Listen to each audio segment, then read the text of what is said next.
Okay, ready? Get set?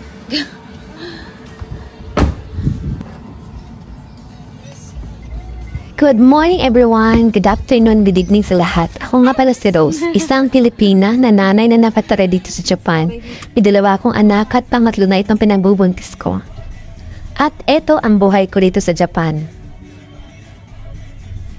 At dahil 7 months na nga pala yung tiyan ko, every 2 weeks na yung check-up ko. At hindi ko pwedeng isama si Nana sa hospital kasi ang likot-likot niya.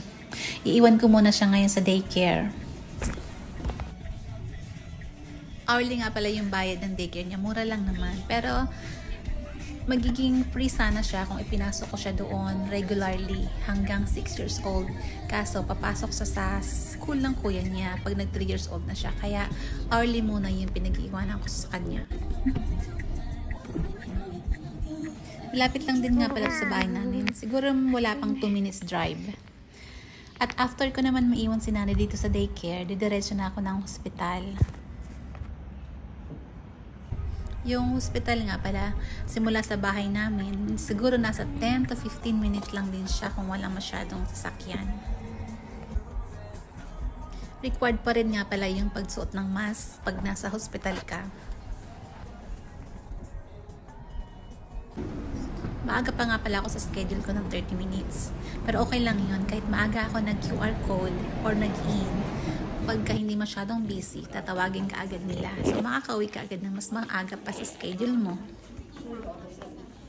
So, after ko mag-QR code na nandito na ako, or mag-check, kinuha ko na rin yung urine, blood pressure, at timbang. After nito, mag-QR code ulit ako para sabihin nandito na ako at waiting na ako sa labas.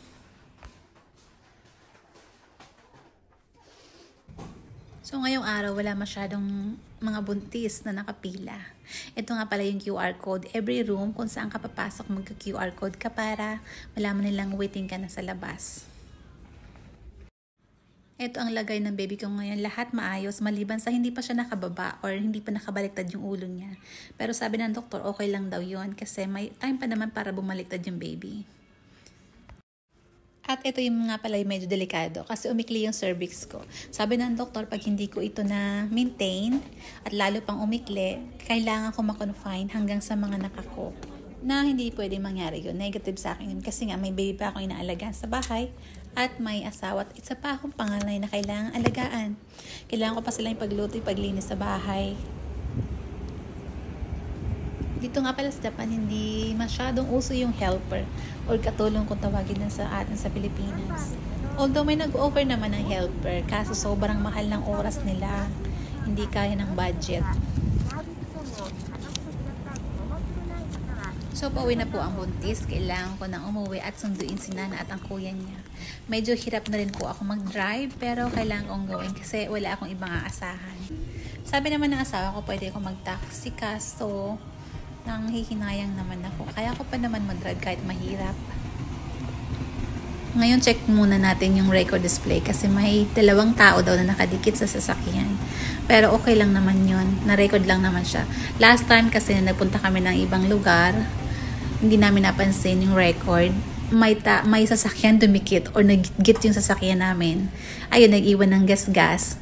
Kapag pinagawa namin, medyo mahal din. Hindi na namin nahabol yung tao kasi nga, hindi namin napacheck agad. Although nireport namin sa police kaso, hindi nakuha na ng plate number ng sasakyan. So, pinalipas na lang. Kaya every time ngayon na nagpa-park kami, iti-check namin lagi agad yung mga record camera. So, sinundo ko na nga pala si Nana. Halos siya na lang mag-isa yung naiwan dito. Ibang mga bata nauna nang sunduin ng mga mami nila. Medyo sanay na nga rin pala si Nana sa pag-iwan ko sa kanya dito. Yung mga unang beses, pangalawang beses na kasi dito.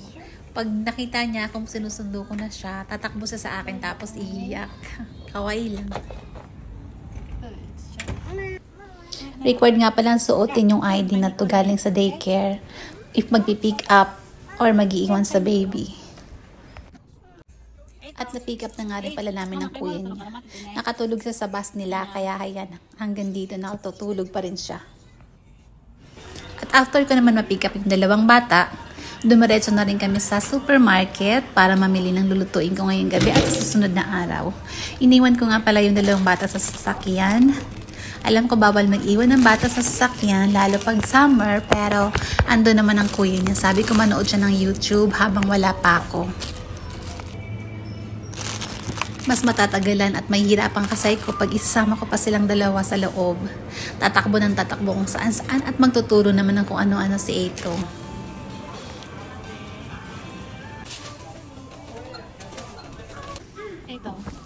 After ka naman mag-grocery ng kaunti, ayan si Eito, nanonood siya ng YouTube sa sasakyan. At pauwi na rin kami. Kailangan na namin maghanda at magluto na naman ng hapunan.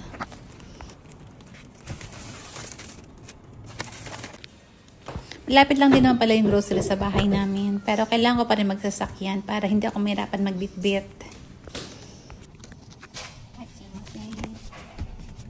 Kuya no tanjobi iwate, papa no tanjobi iwatara. Sugi wa akachan ga New baby no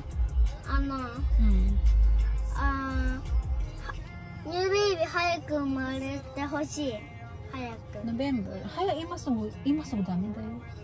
ダメだけど早く生まれてほしいなのかな。 So,見せてあげる。顔見た。えKuya ni似てる。見せて。そう。後でパスの方に入れてみよう。パパが来たら。パパの子、kuyaの子ってすごい似てる。リップス。で、鼻はタブナナの鼻かな。パパの鼻かな。起こさないで。それがパパ。鼻見せてあげなかったの？鼻見せてあげなかったの？鼻。今度このマンドが一緒に入れてくれる？ワシンカード。 Akit na kami at kailangan ko din muna maghanda at magpahinga ng kaunti para magluto. Alam ni Eito na hindi ako pwede magbitbit masyado ng mabibigat. Kaya kung makikita nyo, gusto niyang kunin yung pinamili namin para siya daw magbitbit. Kaso sobrang bigat din niya kaya. Hindi natutulog si Nana sa daycare nila. Mas busy siya maglaro. Kaya pag umuwi siya ng bahay, saka lang siya natutulog. Pero dahil sa sobrang pagod niya na, ayan, bagsak mo sa sasakyan. Nabanggit ko nga pala kanina na maikli na yung cervix ko. At siguro nga dahil sa pag-akyat panaog namin dito sa hagdan sa bahay, habang kalga-kalga ko si Nana. Hindi ko rin naman kasi maiwasan yung ganong sitwasyon.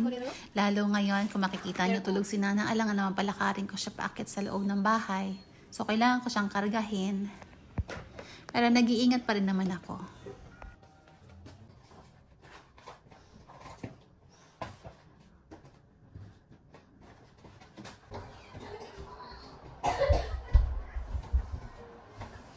At dahil sa ilang oras nga rin ako nasa labas at bisi-bisihan, nagutom na ako. Kaya naghanda muna ako ng kaunting snack para sa akin at sa baby.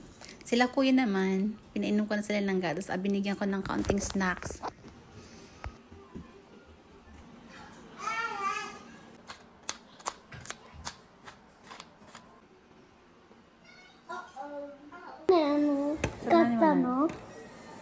Kuya. Yeah, I saw anything. Nagpa 4D ultrasound nga rin pala ako sa baby. May video siya kaso hindi ko siya mailipat sa phone ko, nasa USB. So picture lang yung mapapakita namin ngayon. Dahil gusto nga niya ito makita yung itsura ng baby niya. Kadiwa, nandipat picture ko ka. Nagtataka sa ito kung bakit pangung-pango daw yung baby brother niya. Sabi ko nga sana naman this time makuha yung ilong ng papa mo, hindi yung puro ilong kong pango. It look like Nana, but the lips is look like Yudayo. Dito na po muna magtatapos ang aming long day video for this time. Goodbye. Thank you for watching. Please subscribe to Mama's channel. Mama Rose. Mama Rose channel. お願いします。これでお願いします。お願いします。